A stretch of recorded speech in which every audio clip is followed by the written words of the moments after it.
Yes बेटा, कल हम कर रहे थे exercise miscellaneous exercise chapter first.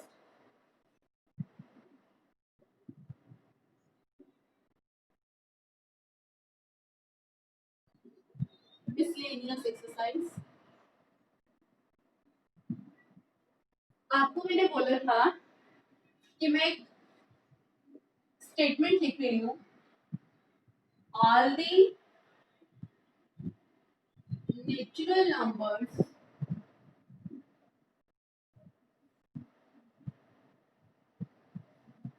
Are whole numbers. Second statement लिख रही हूँ मैं, all the whole numbers are natural number. ठीक है, first statement, all the natural numbers are whole numbers. आप बताइए ये स्टेटमेंट ट्रू है या false? First statement, all the natural numbers are whole numbers, statement क्या है? ये स्टेटमेंट ये स्टेटमेंट ट्रू। अब सेकंड स्टेटमेंट देखिए, सेकंड स्टेटमेंट क्या है? All the whole numbers are natural number. ये स्टेटमेंट ट्रू है या फॉल्स है? ये statement false. There is only one example, सिर्फ एक ही एग्जाम्पल है जो कि इस स्टेटमेंट को फॉल्स कह रहा है। वो एक एग्जाम्पल क्या है? That 0 belongs to W whole number but 0 does not belongs to natural number। बस एक यही एग्जाम्पल है जो इस स्टेटमेंट को क्या कह रहा है? फॉल्स।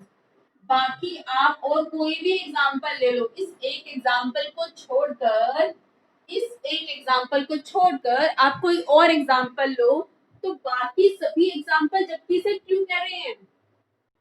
वन होल है, वन नेचुरल भी है, टू होल है, टू नेचुरल भी है, 3 4 5, ये सभी एग्जाम्पल जबकि इस स्टेटमेंट को ट्रू कह रहे हैं, फिर भी जो एक एग्जाम्पल इसे फॉल्स कह रहा है, वो एक एग्जाम्पल देकर हमने इस स्टेटमेंट को क्या कहा? फॉल्स कहा। इसलिए अगर कोई एक भी एग्जाम्पल ऐसा है जो उसे फॉल्स प्रूव कर सकता है, तो हम वो एक एग्जाम्पल देकर उस स्टेटमेंट को फॉल्स कहेंगे, ना कि हमारे पास कितने ही ट्रू के एग्जाम्पल होंगे तो हम वो ट्रू का एग्जाम्पल देकर उसे ट्रू नहीं कह देंगे फॉल्स स्टेटमेंट को। मेरी बात सबको समझ में आई? चाहे कितने ही we have infinite examples to prove that this statement is true, but we will not say that this statement is true. चाहे हमारे पास कितने ही एग्जांपल हैं इस स्टेटमेंट को ट्रू कहने के लिए, लेकिन हम कितने एग्जांपल देकर से ट्रू नहीं कह देंगे। अगर हमारे पास कोई एक भी एग्जांपल ऐसा है, अगर हमारे पास कोई एक भी एग्जांपल ऐसा है जो कि इस स्टेटमेंट को फॉल्स कह सकता है, तो वो एक एग्जांपल फॉल्स का देकर हम स्टेटमेंट को फॉल्स ही करेंगे। यानी कि कोई स्टेटमेंट ट्रू तभी होती है जब वहां पर कोई स्टेटमेंट ट्रू तभी होती है जब वहां पर कोई भी ऐसा एग्जांपल नहीं हो जो उसे फॉल्स कह पाए। क्लियर सबको? जब वहां पर एक भी ऐसा एग्जाम्पल नहीं होना चाहिए जो उसे फॉल्स कह पाए। इसलिए कल जब हमने क्वेश्चन किया तो मैंने आपको दोनों मेथड से लिखकर दिखाया कि अगर मैं इस एलिमेंट को डाल देती हूँ तो फॉल्स हो जाएगा, और सॉरी ट्रू हो जाएगा। अब हम करते हैं एक बार, ये बात क्लियर होगी? मैं कल वाला क्वेश्चन एक बार फिर से लिखती हूँ कि कोई एक एग्जाम्पल भी है फॉल्स का, तो एक एग्जाम्पल भी काफी है इस बात को प्रूव करने के लिए कि ये स्टेटमेंट फॉल्स है। ट्रू तभी होगी जब कोई भी ऐसा एग्जाम्पल नहीं होगा जो उसे फॉल्स कर पाए। मैं कल वाला क्वेश्चन एक बार फिर से लिख रही हूँ। क्वेश्चन नंबर सेकंड का फर्स्ट पार्ट था, if x belongs to A, comma, and A belongs to B, and x belongs to A and A belongs to B, then x belongs to B. Then x belongs to B.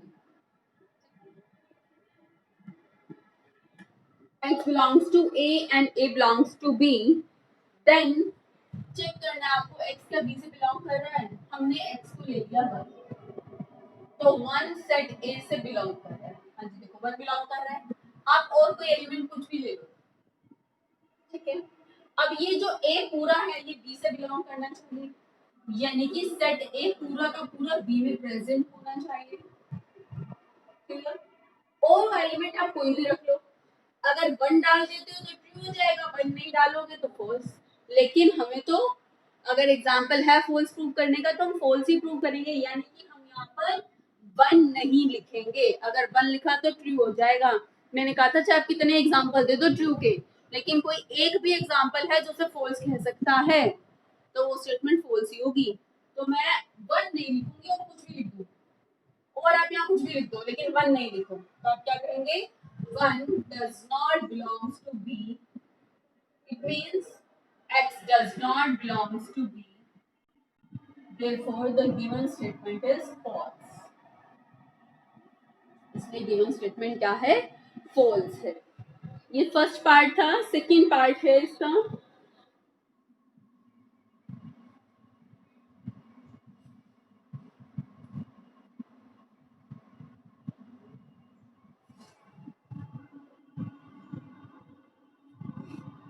Second part है,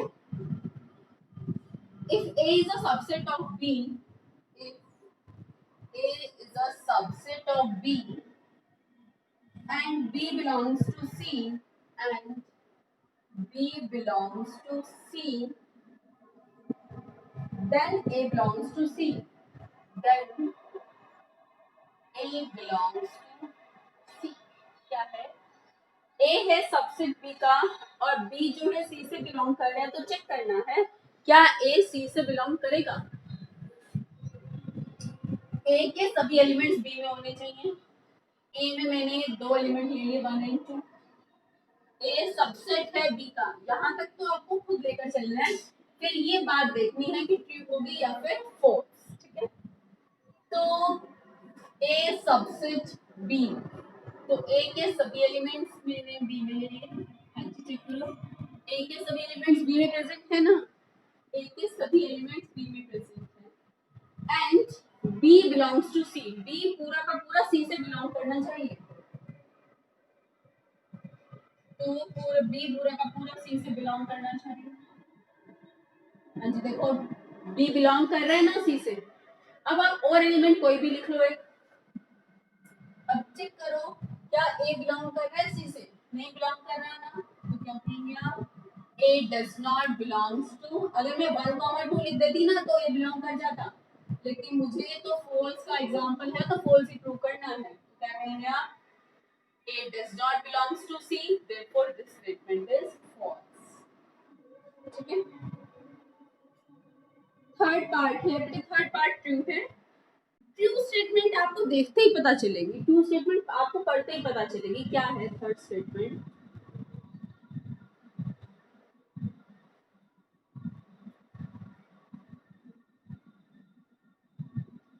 third statement है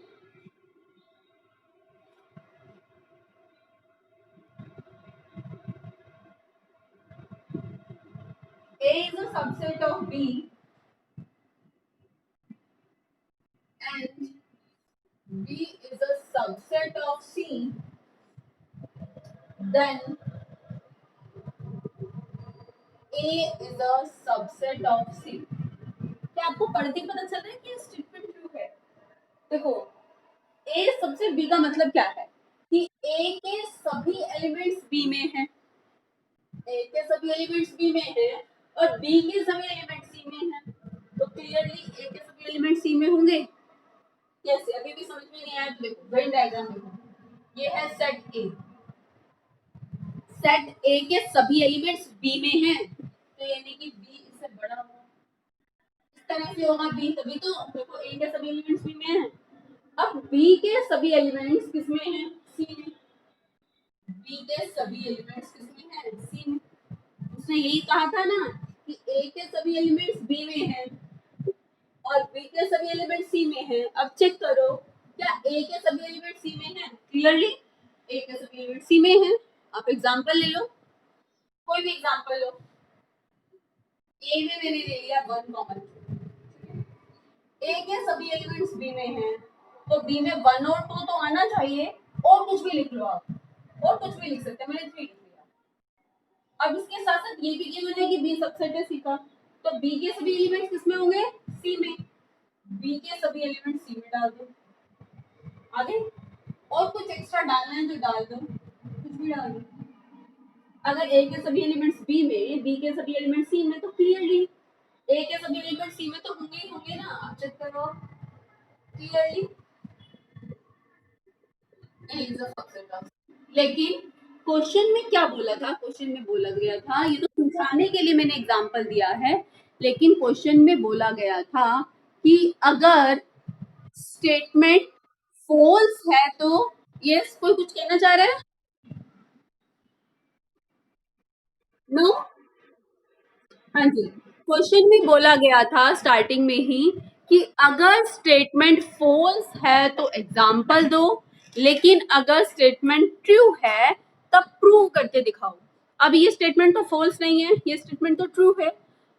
क्योंकि ये statement true है तो आपको example नहीं देना। अगर आप सिर्फ ये एग्जाम्पल दे देंगे तो आपको मार्क्स नहीं मिलेंगे, क्योंकि ऊपर बोला गया है कि अगर स्टेटमेंट फॉल्स है तो तभी एग्जाम्पल देना है, अगर ट्रू है तो आपको प्रूव करके दिखाना पड़ेगा। क्योंकि ये स्टेटमेंट ट्रू है तो आपको प्रूव करके दिखाना पड़ेगा। कैसे प्रूव करेंगे? दिस स्टेटमेंट इज ट्रू, तो हम प्रूव करके दिखाएंगे। कैसे प्रूव करेंगे? हमें सबसे पहले क्या गिवन है? हमें सबसे पहले गिवन है A is a subset of B. अगर ए बी का सबसेट है तो एक बात ध्यान से देखें, मैं इस बात को हमेशा यूज करूंगी। अगर ए सबसेट है बी का, इसका मतलब अगर कोई भी आर्बिट्रेरी एलिमेंट ए में प्रेजेंट है, ए सबसेट बी का मतलब ये है कि अगर कोई आर्बिट्रेरी एलिमेंट, आर्बिट्रेरी मतलब कोई भी, अगर मैं कोई भी आर्बिट्रेरी एलिमेंट ले लूं, तो अगर ए में प्रेजेंट है तो बी में भी जरूर प्रेजेंट होगा। सबसेट का मतलब क्या है कि अगर मैं कोई आर्बिट्रेरी एलिमेंट लूं ए से बिलोंग करता हुआ, तो वो एलिमेंट बी में। ए बेटा, ये क्या बात है? आप क्या म्यूट करना भूल जाते हो खुद को?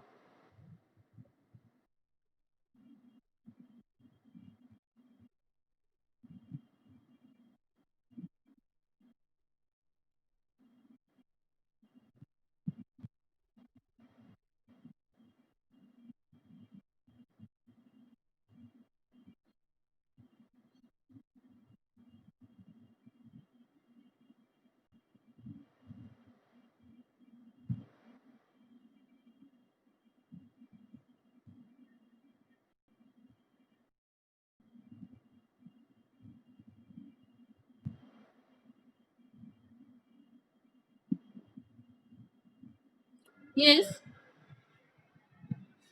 हाँ जी, हम कर रहे थे। मैं आपको बता रही थी कि अगर ए सबसेट है बी का, ए सबसेट है बी का, इसका मतलब अगर कोई आर्बिट्रेरी एलिमेंट, कोई भी एलिमेंट ए में प्रेजेंट है तो वो एलिमेंट बी में भी जरूर प्रेजेंट होगा। अगर कोई एलिमेंट ए में प्रेजेंट है तो वो एलिमेंट बी में भी जरूर प्रेजेंट होगा। सबसेट का मतलब यही है ना। तो ए सबसेट भी अगर गिवन है तो इसका मतलब अगर मैं कोई आर्बिट्रेरी एलिमेंट एक्स ले लेती हूँ, इफ एक्स बिलोंग्स टू ए, क्योंकि हमें ये गिवन है इसलिए अगर मैं x a से बिलोंग करता ले लूं, then x also belongs to b। ये बात क्लियर हो गई सबको?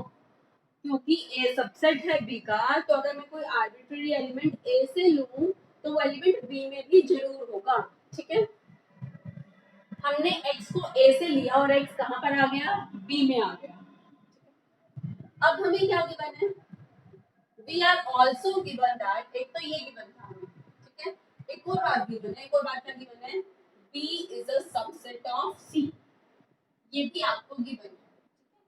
सेकंड कंडीशन आपको ये गिवन है, ये सेकंड कंडीशन, इसका मतलब अगर कोई एलिमेंट बी में है तो सी में भी जरूर होगा, बी में तो है ना हमारे पास, वो एक्स बी में है, यहां से हम लिख सकते हैं from A V have, from condition A V have कि वो एक्स किस में है, बी में है, और अगर एक्स बी में है, ठीक है, एक्स बी में है और बी सबसेट है सी का, इससे और इससे मैं क्या कह सकती हूँ कि वो एक्स कहां पर भी जरूर होगा, एक्स अगर बी में है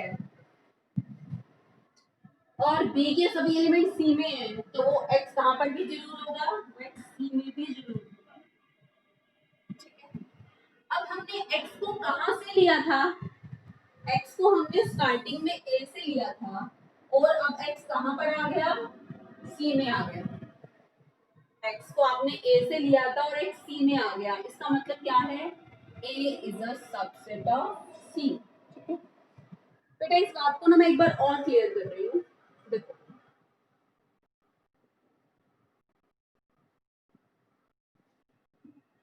जब भी आपको क्वेश्चन में प्रूव क्या करना था, A is a subset of C, question complete हो चुका, लेकिन मैं एक बार फिर से क्लियर कर रही हूँ कुछ, अगर आपको किसी क्वेश्चन में ये प्रूव करना है A is a subset of सी, हम क्वेश्चन स्टार्ट कहाँ से करेंगे, हम कोई आर्बिट्रेरी एलिमेंट ए से लेंगे और अगर हम प्रूव करके दिखा दें कि वही वाला आर्बिट्रेरी एलिमेंट सी में भी प्रेजेंट है तो इससे प्रूव हो जाएगा A is a subset of C.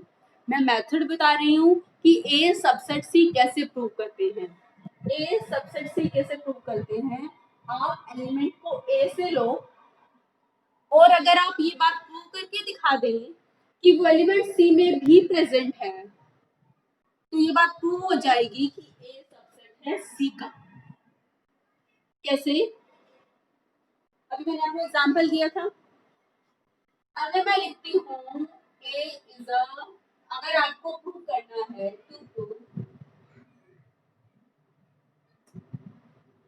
D is a subset of A, ये हम कैसे प्रूव करेंगे, हम एलिमेंट को कहां से लेकर चलेंगे, हु विल टेल, अगर मुझे डी सबसेट ए प्रूव करना है तो एलिमेंट को मैं कहां से लेकर चलूंगी, बता सकता है कोई, किससे, बी से, यस किससे, डी, यस गुड, अगर मुझे प्रूव करना है कि डी सबसेट ए है, डी सबसेट ए प्रूव करना है तो मैं एलिमेंट को कहां से लेकर चलूंगी, डी से लेकर चलूंगी, लेट मैं अज्यूम करूंगी कि वो एलिमेंट डी में है और क्या प्रूव करके दिखा दूंगी, और अगर मैं ये प्रूव कर देती हूँ कि वो एलिमेंट ए में भी प्रेजेंट है तो प्रूव हो जाएगा D is a subset of. Method बता रही हूँ मैं, क्या मेथड है, अगर डी सबसेट ए प्रूव करना है तो एलिमेंट को डी से लो और प्रूव करके दिखा दो कि वो एलिमेंट ए में प्रेजेंट है तो प्रूव हो जाएगा A is a D is a subset of A. इसी तरह इस क्वेश्चन में आपको प्रूव करना था A is a subset of C, इसलिए हम एलिमेंट को कहां से लेकर चलेंगे, हम एलिमेंट को ए से लेकर चलेंगे और अगर हम ये बात प्रूव करके दिखा दें कि वही एलिमेंट सी में भी प्रेजेंट है तो प्रूव हो जाएगा A is a subset of सी, ठीक है। तो मैंने यही किया, मैं एलिमेंट को मैं स्टार्टिंग में जरूर लिखूंगी, यहाँ पर मैंने ये तो हमें गिवन था, तो लेट हमें एलिमेंट को ए सबसेट सी प्रूव करने के लिए मुझे एलिमेंट को कहां से लेकर चलना है, ए से लेकर चलना है, ठीक है। अब क्योंकि ए सबसेट है बी का, ए सबसेट है बी का तो अगर कोई एलिमेंट ए में है तो बी में भी होगा, ठीक है। तो एक्स जो ए से था वो एक्स बी में आ गया, अब वो एक्स बी में है और बी सबसेट है सी का तो वो एक्स कहां पर भी होगा, सी में भी होगा, एक्स बी में है और बी के सभी एलिमेंट सी में है, बी के सभी एलिमेंट्स कहाँ हैं, सी में हैं, तो यानी जो बी वो एलिमेंट सी में भी होगा, एक्स को ए से लिया और एक्स सी में आ गया, इसका मतलब एक्स को ए से लिया, x सी में आ गया, it means A is a subset of C. X को हमने A से लिया और X C में आ गया, it means A is a subset of C. Yes बेटा, clear to all? किसी बच्चे को अभी भी डाउट है तो पूछ सकते हैं. क्लियर? ओके, हम बेटा फोर्थ पार्ट पर आ जाते हैं. कुछ बच्चे जिन्होंने एडिशनल वाले ई सेक्शन के एडिशनल वाले बच्चे जिन्होंने कल ज्वाइन किया है बेटा, उनको समझ में नहीं आएगा. तो जैसे नया चैप्टर सेकंड चैप्टर स्टार्ट होगा तो आप ध्यान से समझिएगा, तब आपको अच्छे से समझ में आ जाएगा. ठीक है, एडिशनल ई के स्टूडेंट्स जिन्होंने शायद कल ही ज्वाइन किया है तो उन बच्चों को थोड़ी सी प्रॉब्लम होगी क्योंकि उन्हें सबसेट नहीं पता, लेकिन सेकंड चैप्टर से फिर उनको क्लियर हो जाएगा.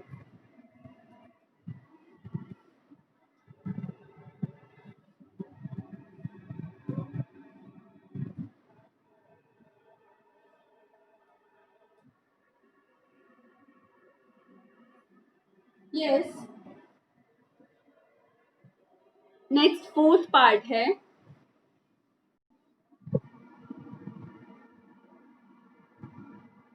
If A is not a subset of B, if A is not a subset of B and B is not a subset of C and B is not a subset of C, then A is not a subset of C. क्या बोला है? Second fourth condition में A is not a subset of B and B is not a subset of C, then A is not a subset of C. हाँ जी, हम ये दोनों conditions लेकर चलेंगे और फिर इसको चेक करेंगे. पहले तो हम एग्जांपल देखते हैं. अगर फॉल्स है तो एग्जांपल देना भी काफी होता है. तो A के सभी एलिमेंट्स B में नहीं है, तो अगर मैंने A में ले लिया, A के सभी एलिमेंट्स B में नहीं है ना, तो मैंने A में 1 नहीं लिखा, 2 3 लिख दिया. देख, A सबसेट नहीं है ना B का, A के सभी एलिमेंट्स B में नहीं है, इसका मतलब A सबसेट नहीं है B का. B के सभी एलिमेंट्स C में नहीं है, B के सभी एलिमेंट्स C में नहीं है. ठीक है, B के सभी एलिमेंट्स C में नहीं है ना, क्योंकि मैंने यहाँ क्या नहीं लिखा, 3 नहीं लिखा, एक कोई एक एलिमेंट कोई भी और लिख दिया. 5 clearly A is not a subset of B, नहीं है ना A B का सबसेट, क्योंकि A के सभी एलिमेंट्स B में नहीं है, 1 नहीं है. B C का सबसेट नहीं है, क्यों नहीं है? B C का सबसेट क्यों नहीं? क्योंकि देखो B के सभी एलिमेंट्स नहीं है ना, क्योंकि B का कौन सा एलिमेंट तो मैंने ले लिया, 2 तो ले लिया लेकिन 3 नहीं लिया यहाँ पर, तो B के सभी एलिमेंट्स C में नहीं है. अब चेक करो क्या A के सभी एलिमेंट्स C में है. अगर मैं यहाँ पर 1 नहीं लिखती तब भी देखो A सबसेट है B का, A is not a subset of B and B is not a subset of C और A is not a subset of C, तो ये कंडीशन क्या हो जाएगी? ट्रू. अगर मैं यहाँ 1 नहीं लिखती तो ये कंडीशन ट्रू हो जाएगी, और अगर मैं 1 लिख दूँ तो ये कंडीशन फॉल्स हो जाएगी. लेकिन अगर फॉल्स का एग्जाम्पल है तो मुझे तो फॉल्स का एग्जाम्पल देना है, मुझे ट्रू नहीं प्रूव कर देना. अगर मैं ये एग्जाम्पल दे देती हूँ तो क्या कहूँगी? Clearly A is a subset of C. A तो C का सबसेट है, A के सभी एलिमेंट C में हैं, 1 2 1 2, A के सभी एलिमेंट C में हैं, तो A सबसेट है C का. तो गिवन कंडीशन इज फॉल्स, जबकि वो क्या कह रहा था कि A के सभी एलिमेंट C में नहीं है. लेकिन अगर मैं C का एग्जांपल ये दूं तो ये कंडीशन क्या हो जाएगी? ट्रू. लेकिन मुझे ट्रू नहीं कहना. अगर फॉल्स का कोई एग्जांपल है तो, अगर फॉल्स का कोई एग्जांपल है तो मुझे ट्रू नहीं कह देना. तो मैं ये एग्जांपल देकर ट्रू नहीं कह दूंगी, मैं फॉल्स के एग्जांपल देकर उसे फॉल्स ही कहूंगी. क्लियर बेटा? तो ये स्टेटमेंट भी क्या है? फॉल्स. और फॉल्स स्टेटमेंट में तो एग्जांपल दे देना भी सफिशिएंट है. फॉल्स स्टेटमेंट में तो एग्जांपल दे देना भी सफिशिएंट है. स्टार्टिंग में बोला भी था फॉल्स है तो एग्जांपल दे दीजिए. ये था क्वेश्चन सेकंड का fourth part. Now fifth part.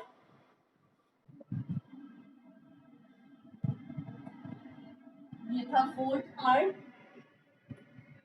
इसके बाद फिफ्थ पार्ट है,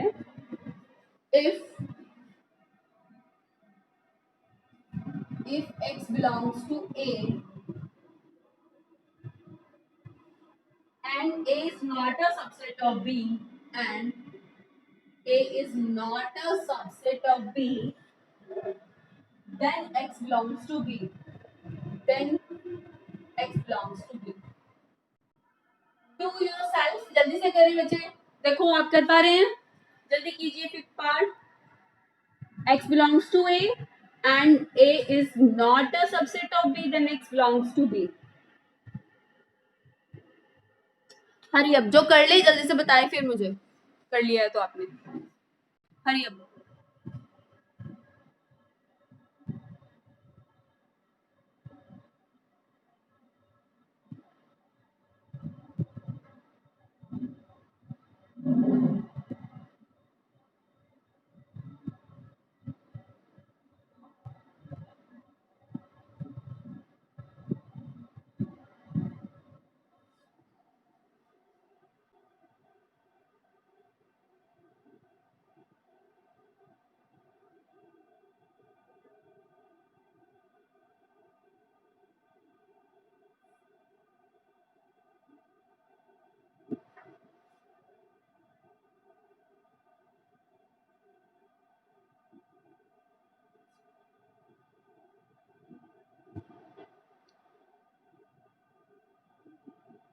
यस बेटा कर, yes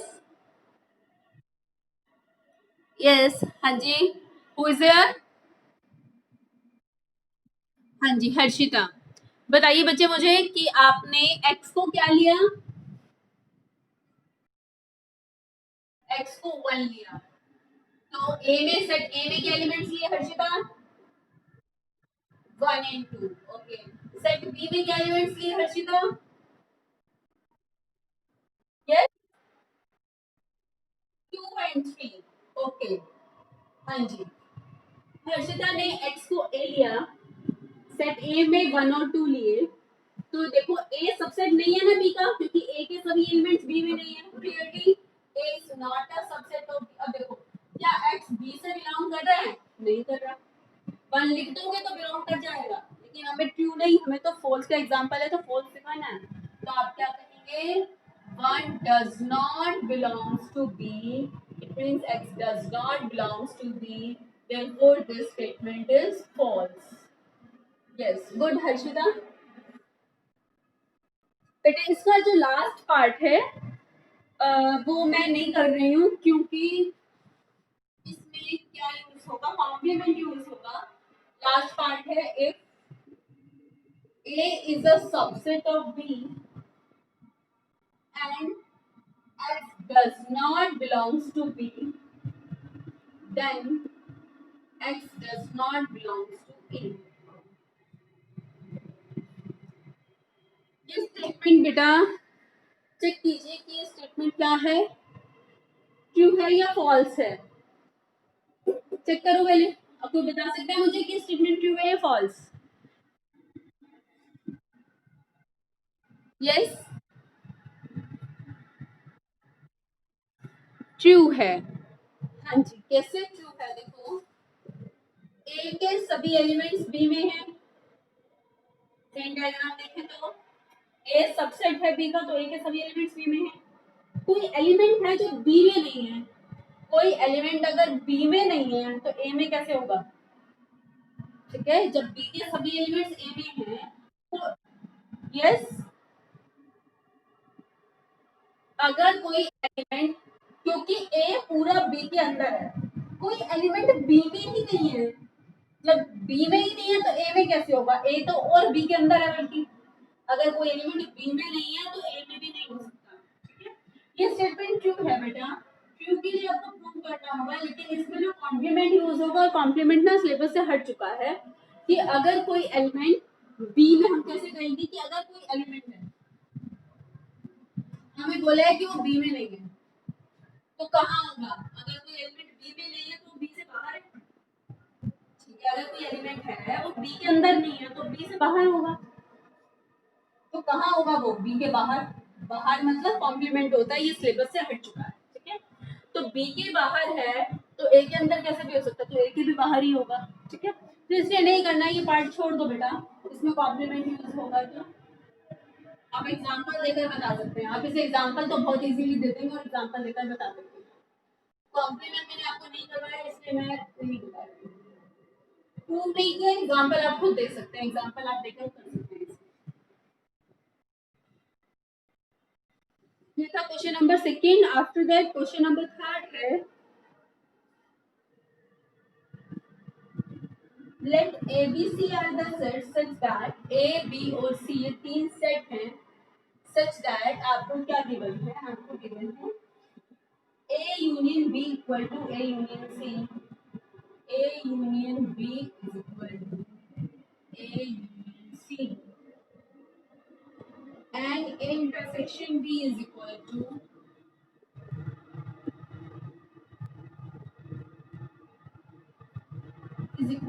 A intersection C. Then show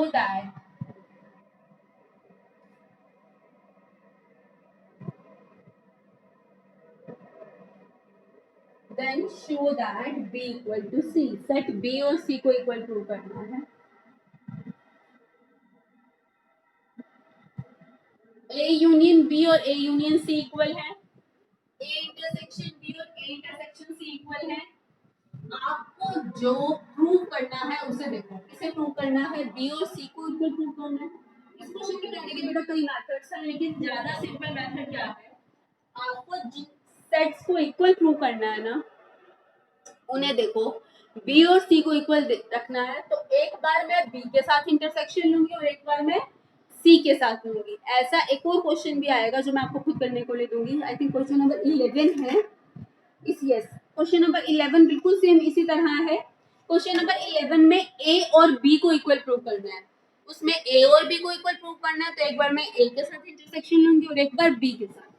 अब B और C को इक्वल प्रूव करना है, तो मैं यूनियन वाली कंडीशन में एक बार B के साथ इंटरसेक्शन लूंगी और एक बार C के साथ।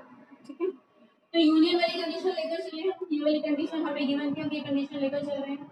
तो एक बार मैं किसके साथ इंटरसेक्शन लूंगी इस कंडीशन में, ए यूनियन, ये कंडीशन हमें गिवन है। एक बार इस कंडीशन में मैं इंटरसेक्शन लूंगी, ये कंडीशन लिखी मैंने, ये वाली कंडीशन में लिखी। इस कंडीशन में मैं एक बार बी के साथ इंटरसेक्शन लूंगी और एक बार सी के साथ। Taking intersection with B, taking intersection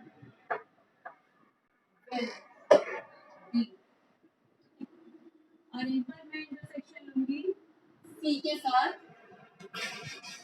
taking intersection with C. ठीक है, तो दोनों साइड बी के साथ इंटरसेक्शन ले रही हूं मैं।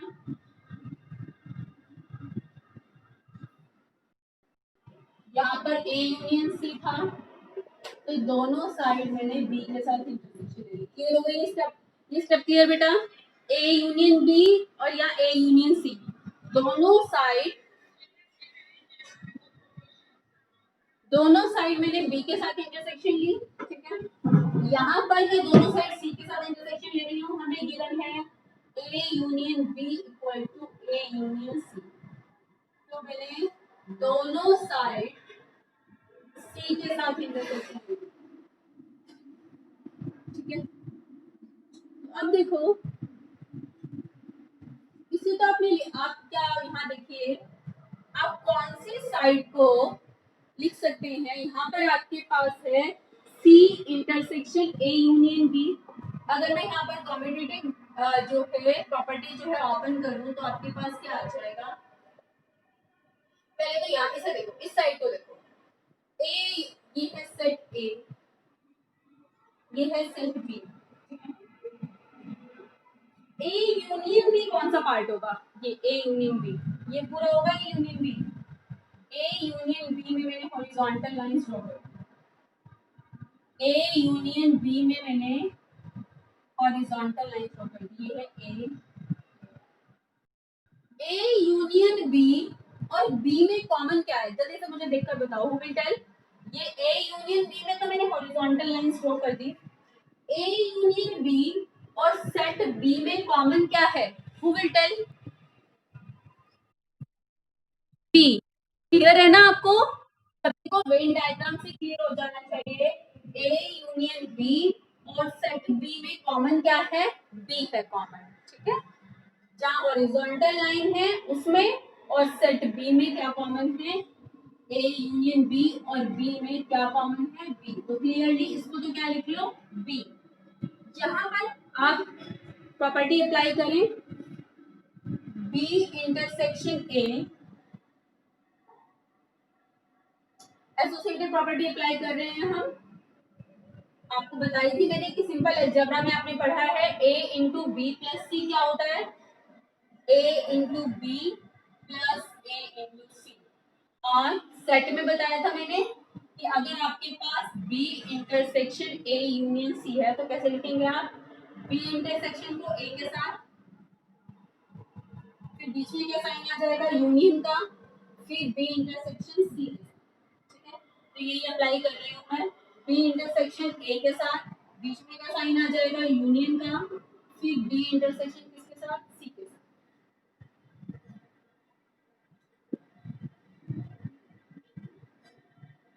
ये प्रॉपर्टी अप्लाई करने के बाद सेम जो हमने यहाँ पर किया है सेम हम यहाँ पर करेंगे। इसी तरह a यूनियन c और c में कॉमन क्या होगा, c, a और c, a यूनियन c होगा, a यूनियन c और c में कॉमन क्या है, a यूनियन c और c में कॉमन क्या है, c। यहाँ पर प्रॉपर्टी अप्लाई कर दें, c intersection a, c intersection a, बीच में क्या साइन आएगा यूनियन, फिर c इंटरसेक्शन b। अब देखो बेटा, फ्रॉम फर्स्ट एंड सेकेंड, बेटा बी और सी इक्वल कब होंगे, बी और सी इक्वल प्रूव करने हैं ना आपको, बी और सी इक्वल कब होंगे, बी और सी जब, अगर हम प्रूव कर दें कि ये दोनों साइड इक्वल हैं तो बी और सी अपने आप इक्वल प्रूव हो जाएंगे। बी और सी को इक्वल प्रूव करना है, अगर मैं प्रूव कर दूं कि ये दोनों इक्वल हैं तो बी और सी अपने आप इक्वल आ जाएंगे। चेक करो क्या ये दोनों इक्वल हैं, यहाँ पर क्या है, बी इंटरसेक्शन ए पढ़ो या ए इंटरसेक्शन बी, सेम ही बात है ना।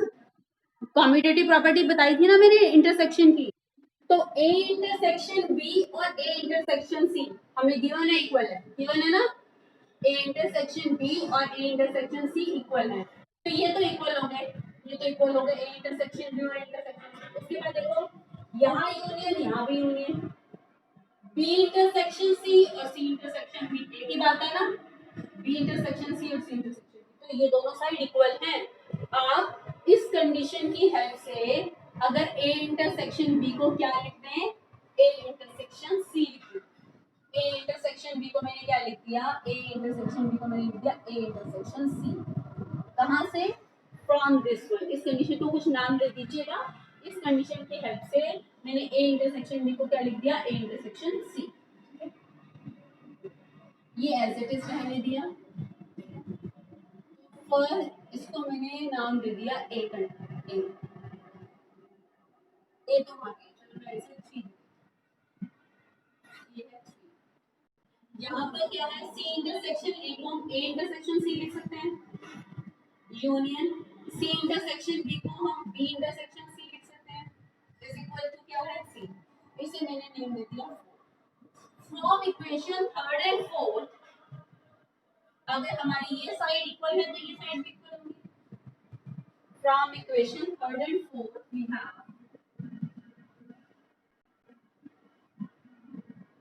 From equation third and fourth b equal to c, we have b equal to c, कि अगर ये साइड इक्वल है तो ये साइड भी क्या होंगी, इक्वल। क्लियर बेटा, मैंने यूनियन वाली कंडीशन लिख दी दो बार, ये कंडीशन मैंने दो बार लिख दी क्योंकि बी और सी को एक बार प्रूव करना था, तो एक बार बी के साथ इंटरसेक्शन लिया, एक बार सी के साथ इंटरसेक्शन लिया।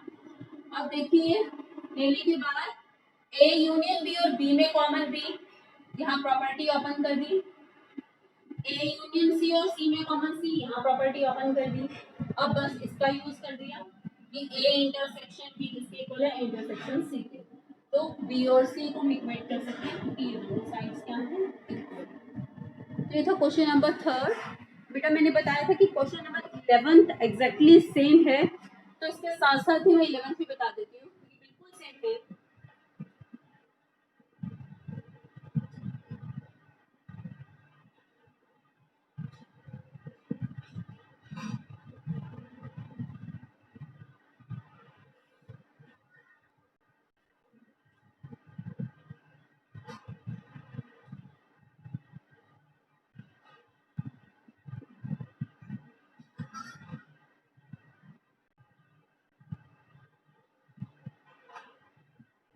क्वेश्चन नंबर 11 क्या है कि ए और बी दो सेट हैं, सी नहीं है।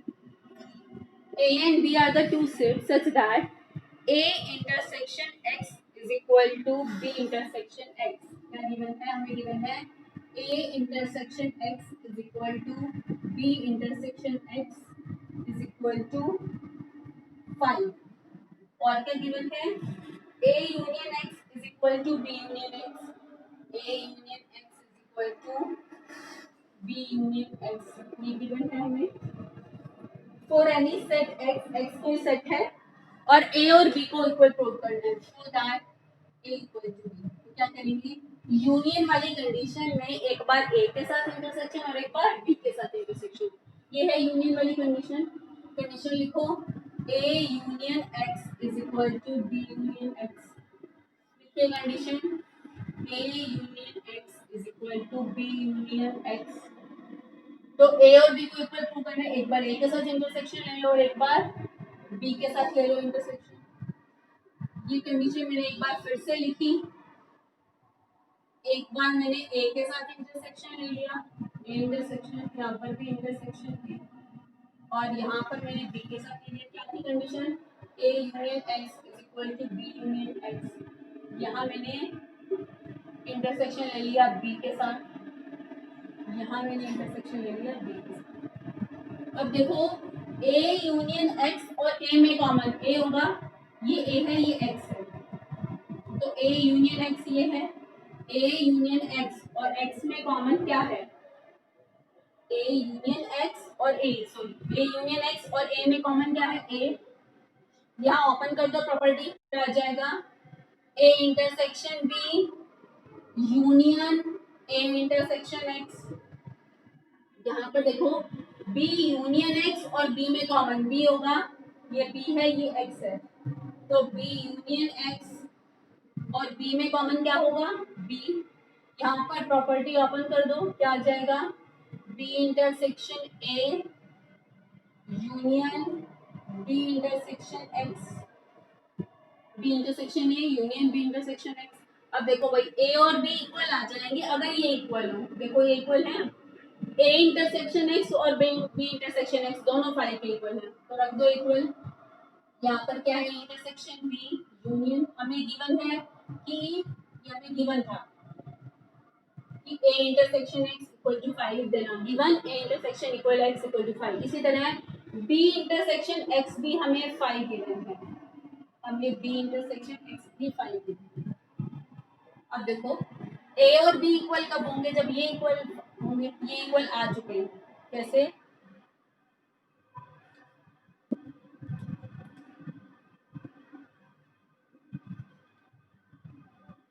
किसी भी सेट की 5 के साथ यूनियन लेंगे तो वही सेट आएगा ना। ए इंटरसेक्शन बी और 5 की यूनियन क्या होगी, ए इंटरसेक्शन बी। इसी तरह बी इंटरसेक्शन और 5 की यूनियन क्या होगी, बी इंटरसेक्शन है। अब देखो from the equation first and second A and B are equal, क्योंकि ए इंटरसेक्शन बी और बी इंटरसेक्शन इधर इक्वल ही होते हैं, तो अगर ये दोनों साइड इक्वल हैं तो ए और बी भी इक्वल होंगे। From equation first and second,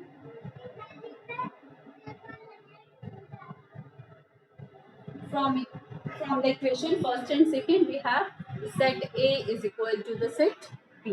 Okay, तो बिल्कुल सेम थे दोनों क्वेश्चन। ये था क्वेश्चन नंबर थर्ड। इसके बाद क्वेश्चन नंबर फोर्थ बेटा, ये भी मैं नहीं करवा रही हूँ क्योंकि इसमें भी डिफरेंस यूज होगा। फर्स्ट कंडीशन है ए सबसेट बी, सेकंड है A minus B. Minus means difference, और difference of the set syllabus से हट चुका है, तो हम क्वेश्चन नंबर फोर्थ भी नहीं कर रहे हैं। इसके बाद हम करेंगे question number fifth. Question number fifth देखें।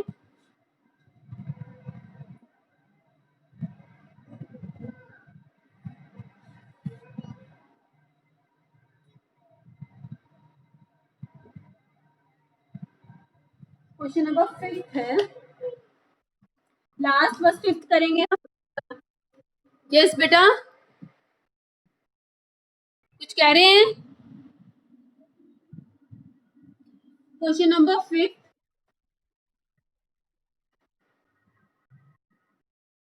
फिफ्थ में क्या प्रूव करना है?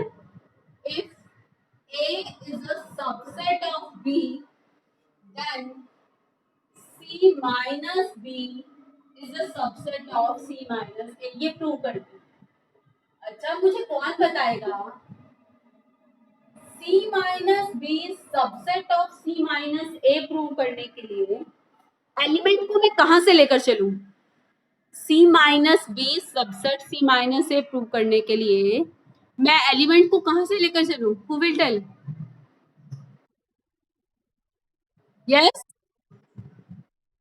Yes Harshita. C no, C minus B को सबसेट प्रूव करना है C माइनस ए का। अगर A को सबसेट प्रूव करना था B का, तो एलिमेंट को A से लेकर चले और प्रूव किया कि एलिमेंट B में प्रेजेंट है। अब अगर हमें प्रूव करना है कि C माइनस बी सबसेट है C माइनस ए का, क्योंकि C माइनस बी को सबसेट प्रूव करना है किसका? C माइनस ए का। ए सबसेट बी प्रूव करने के लिए क्या किया था? एलिमेंट को कहां से लिया था? ए से। और क्या प्रूव करके दिखाया था कि वो एलिमेंट कहां प्रेजेंट है? वो एलिमेंट कहां प्रेजेंट है? बी में। हाँ जी, यही था ना। अब जो है C minus B subset C minus A के लिए एलिमेंट को कहां से लेंगे? C माइनस बी से लेंगे, और क्या प्रूव करके दिखा देंगे कि वो एलिमेंट कहां प्रेजेंट है? C माइनस ए में। इसमें भी बेटा डिफरेंस यूज होगा। डिफरेंस ये भी रहने दो, सिलेबस में नहीं है फिर, क्योंकि डिफरेंस सिलेबस से हट चुका है ना, यहाँ पे डिफरेंस यूज हो रहा है। ये क्वेश्चन भी रहने दो। चलो ओवर करते हैं क्लास कल।